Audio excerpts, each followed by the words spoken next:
Hi everyone, welcome to CP Commerce for a YouTube channel. This is useful for who are doing MBA, MCOM and all other commerce related students. Now we are discussing about the risk adjusted discount rate anamata. It means risk adjusted discount rate is the rate at which future cash flows are discounted after adjusting the risk involved in the project. అంటే future cash flows are discounted.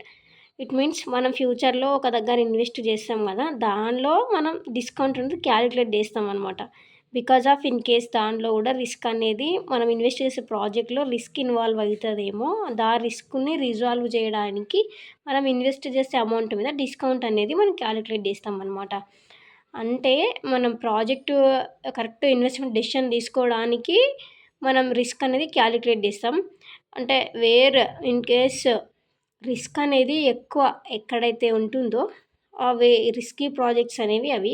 In case risk అనేది ఏదైతే లెస్గా ఉంటుందో దానిలలో less risky projects అని అంటారనమాట. Here లో risk projects అంటే లో discount rate ఉంటుంది దానిలో. ఇన్ కేస్ ఆ ప్రాజెక్ట్లో మనం ఏదైతే ప్రాజెక్ట్లో ఇన్వెస్ట్ చేస్తున్నామో దానిలో హై రిస్క్ అనేది ఉంటే హై డిస్కౌంట్ రేట్ ఉంటుంది, లో రిస్క్ ఉంటే లో డిస్కౌంట్ రేట్ అనేది ఉంటుంది అనమాట. How to calculate CF by 1+r power of n. CF అంటే ప్రజెంట్, మనం కనుక్కోవాల్సింది ఏంటి, ప్రజెంట్ వాల్యూ. అంటే ఫ్యూచర్లో మనం సో అండ్ సో అమౌంట్ అనేది ఇన్వెస్ట్ చేస్తే డిస్కౌంట్తోని ప్రజెంట్ దాని వాల్యూ ఎంత అని కనుక్కోవడాన్ని ఈ ఫార్ములా యూజ్ చేస్తామన్నమాట. CF by 1+r power of n. PV is equals to present value, CF అంటే క్యాష్ ఫ్లో అనమాట. అంటే మనకి ఎవ్రీ ఇయర్ ఎంత అనేది వస్తుంది అని చెప్పేసి. R is equals to discount adjusted discount rate అనమాట. N is equals to how many years అనమాట.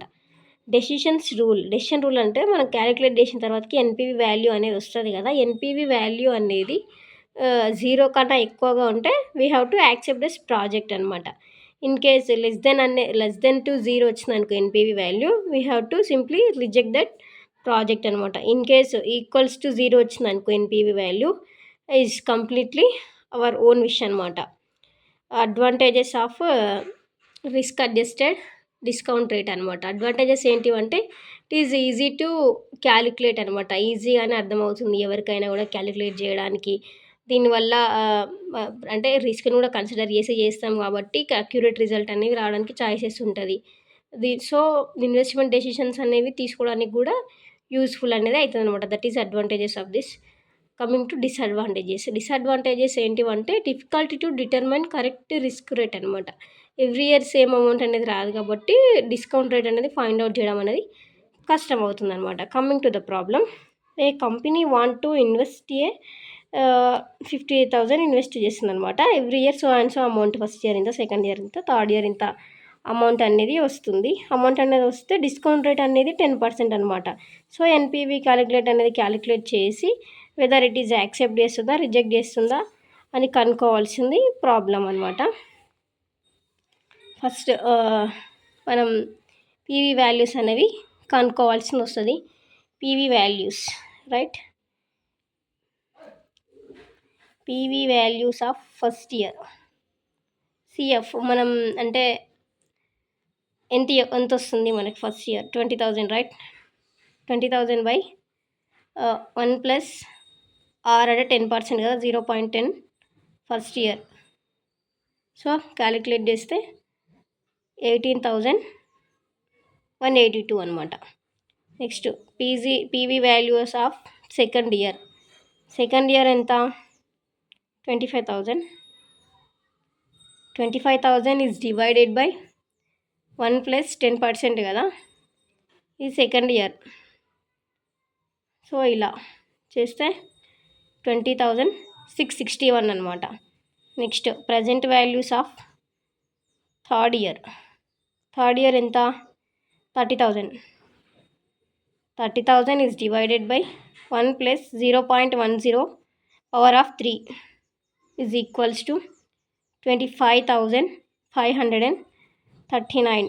ఇవన్నీ ప్లస్ చేస్తే టోటల్ మనకి ప్రజెంట్ వాల్యూస్ అన్నవి తెలుస్తాయి. ఈ 3 ప్లస్ చేస్తే 61,382 అనమాట. So how to calculate NPV present values minus future values, right? NPV is equals to present total present values ఎంత వచ్చింది మనకు? 61,382, right? Minus how we can invest 50,000. 50,000 is equals to ఎంత? 11,382. 11,382. Therefore, NPV value is positive. NPV value is positive. Then project should be accept అనమాట, right? So here in case NPV values అనేది minus వస్తుంటే we have to reject అనమాట. Here present values అనేవి ఎక్కువ ఉన్నాయి, future మనం invest చేసిన amount అనేది తక్కువ ఉంది. సో ఎన్పివి వాల్యూస్ అనేది పాజిటివ్ వాల్యూస్ వచ్చిందనమాట. ఇన్ కేస్ మైనస్ వాల్యూ వస్తే we have to reject it. Here ఇక్కడ ప్రజెంట్ పాజిటివ్ వాల్యూ వచ్చింది కాబట్టి we have to accept it అనమాట. ఓకేనా guys? Today we are discussing about the risk adjusted discount rate అనమాట. In case మనం అప్పుడు అమౌంట్ అనేది ఫ్యూచర్లో ఇన్వెస్ట్ చేస్తే దాని మీద రిస్క్ అనేది వస్తుంది కాబట్టి దాని మీద డిస్కౌంట్ అనేది మనం క్యాలిక్యులేట్ చేస్తాం అనమాట. That is risk adjusted discount rate అనమాట. Thank you guys.